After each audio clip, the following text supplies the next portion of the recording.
എളാപ്പ, നിങ്ങളെ വാച്ച് ഞാൻ ഷെൽഫിൽ വെച്ചിട്ടുണ്ട് കേട്ടാ. ഈ കാർ എന്താ ഇപ്പൊ കഴുകണ്? അത് പപ്പടം കൊണ്ടുവരാനാ. അപ്പൊ പച്ചക്കാർ എന്തിയെ? അതിൽ ഇറച്ചിയും മീനും കൊണ്ടുവരും. അപ്പൊ അരി അയില കൊണ്ടുവരിക? അത് ഞാൻ പച്ചക്കാറിലാ കൊണ്ടുവരിക. അരി വാങ്ങാൻ പോകുമ്പോൾ ഞാനത് നീല പെയിൻ്റ് അടിക്കും, എന്നിട്ട് അരി കൊണ്ടുവരും.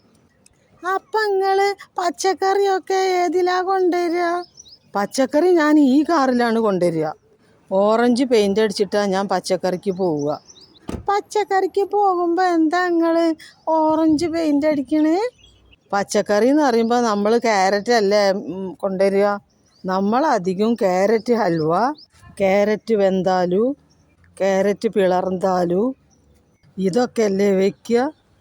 അപ്പൊ നമ്മക്കൊരു പെയിന്റ് കട തുടങ്ങേണ്ടി വരൂലേ? അതൊന്നും വേണ്ടടി. ഇവിടെ അടുത്തൊരു ഏഷ്യൻ പെയിൻ്റ് ഇല്ലേ, പുറത്തല്ലേ ഇഷ്ടംപോലെ കളറ് പെയിൻ്റ് ഇരിക്കണ്. അതിന്ന് പെയിന്റ് എങ്ങനെ എടുക്കുക എളാപ്പ? അതൊരു കോലും ഒരു പാത്രവും ഇട്ട് പോകും, എന്നിട്ട് കുത്തിയിട്ടാണ്ട് എടുക്കുക തന്നെ. എളാപ്പ, നിങ്ങളാട്ടാ എൻ്റെ ഗുരു. മോളെ, നീയാണ് എൻ്റെ ഗുരു. ഞാൻ ബാഗിൽ സേഫാക്കി വെച്ച റേഡോ വാച്ച് നീ കൈക്കലാക്കിയില്ലേ. എന്നാ നമുക്ക് രണ്ടാക്കും കട്ടയ്ക്ക് നിന്ന് യാത്ര ചെയ്താലോ? സുൽഫു പറഞ്ഞല്ലോ നിൻ്റെ അടുത്താണല്ലോ റേഷൻ കാർഡ് എന്ന്.